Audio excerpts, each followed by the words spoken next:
Okay, today start next point properties of enzyme. आता काल लेक्चरमध्ये बघितलं की एन्झाईमचे इंट्रोडक्शन बघितलं आपण. ओके, तर आजचा पॉईंट आपला कोणता असेल? Properties of enzyme.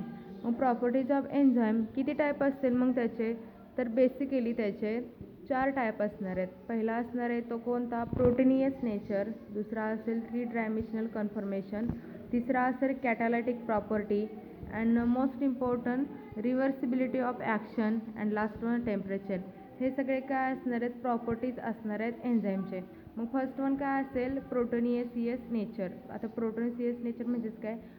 प्रोटीनचे जे नेचरमध्ये असणारी क्वांटिटी म्हणजेच बघा, all enzyme are basically made up of protein. म्हणजे ऑल म्हणजे जे काही सगळे एन्झाईम असणार आहेत जे सजीवांमध्ये प्रेझेंट असणार आहेत. ओके, तर ते बेसिकली तयार कसे होणार आहेत? तर प्रोटीनपासून ते काय होत असणार आहेत? एन्झाईम तयार होत असणार आहेत.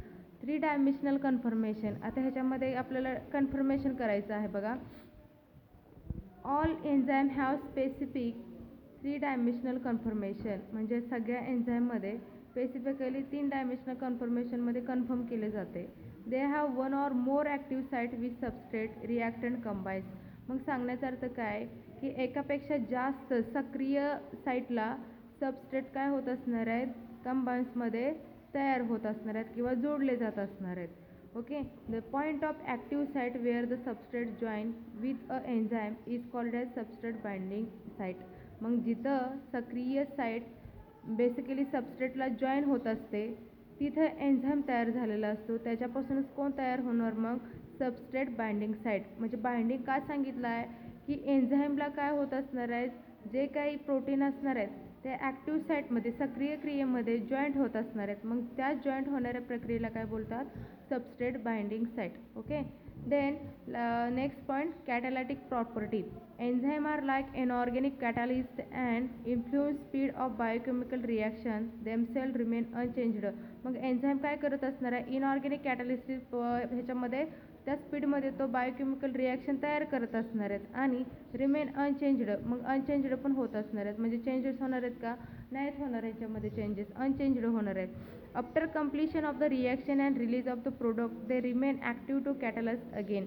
मग ह्याच्यामध्ये जे काही प्रोडक्ट तयार भेटणार आहे ते कसे असणार आहेत? मग सक्रिय रीतीचे कसे असणार आहेत? ते प्रोडक्ट तयार होत असणार आहेत.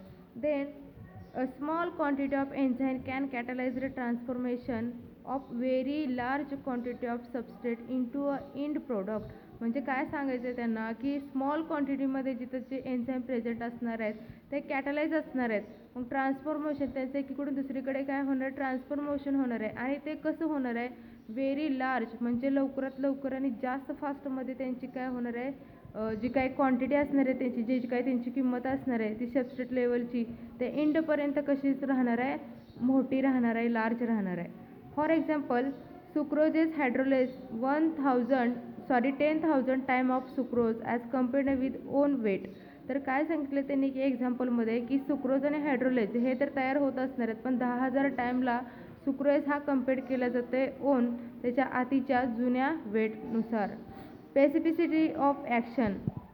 The ability of enzyme to catalyze one specific reaction essentially no other is perhaps most significant property. तर ह्याच्यामध्ये ॲबिलिटी जी सांगितली असणार आहे कॅटलाइजची एक स्पेसिफिक रिॲक्शन असणार आहे की ज्याच्यामध्ये इम्पॉर्टंट जास्त नसणार आहे. ओके, देन नेक्स्ट काय असेल आपलं point? The act on specific substrate specific group substrate group wise यांचे सबस्ट्रेट बघितले जातात. नेक्स्ट असेल reversibility of action. Enzyme are very sensitive to temperature and pH. म्हणजे जे काय एन्झाईम असणार आहेत हे कसे असणार आहेत? तापमान आणि त्यांचं पीएचचा लॉंग फॉर्म काय सांगितलेलं मी पाठीमागं? तर पोटेन्शियल हायड्रोजन. म्हणजेच काय की एन्झाईम हा व्हेरी सेन्सिटिव्ह असणार आहे टेम्परेचरमध्ये आणि पीएचमध्ये. Which enzyme exhibit highest activity specific pH known as optimum pH. मग ज्याच्यापासून बेसिकली एन्झाईम हा गोळा करत असणार आहे हायेस्ट ॲक्टिव्हिटीला त्याच्यापासून स्पेसिफिक पीएच तयार होणार आहे त्याला काय बोलायचं? Optimum pH. म्हणजेच काय बेसिकली पीएचचा लॉंग फॉर्म काय? Potential hydrogen. Any increase or decrease pH cause decline enzyme activity. Example enzyme pepsin. मग आता त्यांनी काय सांगितलं की एन्झाईममध्ये पीएच हा सारखा वाढत तरी असणार आहे किंवा कमी तर होत असणार आहे. ओके, म्हणजे इन्क्रीज म्हणजे वाढणे, डिक्रीज म्हणजे कमी होणे. मग हे एन्झाईम ॲक्टिव्हिटी मग कोणामध्ये दाखवतात? तर एक्झाम्पल असतील पेप्सिन. पेप्सिन हा कोणामध्ये असतो तर बेसिकली पेप्सिन हा आपल्या स्टमकमध्ये श्रवला जातो आहे, आपल्या स्टमकमध्ये तो प्रेझेंट असणार आहे. Show highest activity in optimum pH of 2 acidic.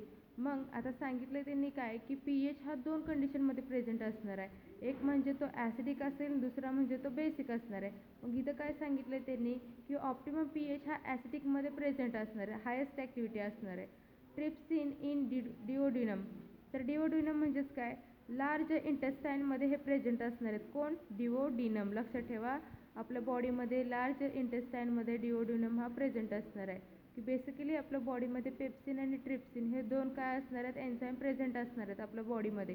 Then active at optimum pH of 9.5. म्हणजे आता ह्याचा ट्रिप्सिनचा pH किती असणार आहे, 9.5 आणि पेप्सिनचा किती असेल, 2 असणार आहे pH. ओके, तर बेसिकली लक्षात ठेवायचं की पेप्सिनचा pH हा किती असेल, 2 असणार आहे ॲसिडिक, आणि ट्रिप्सिनचा pH किती असणार आहे, 9.5 अल्कलाईन.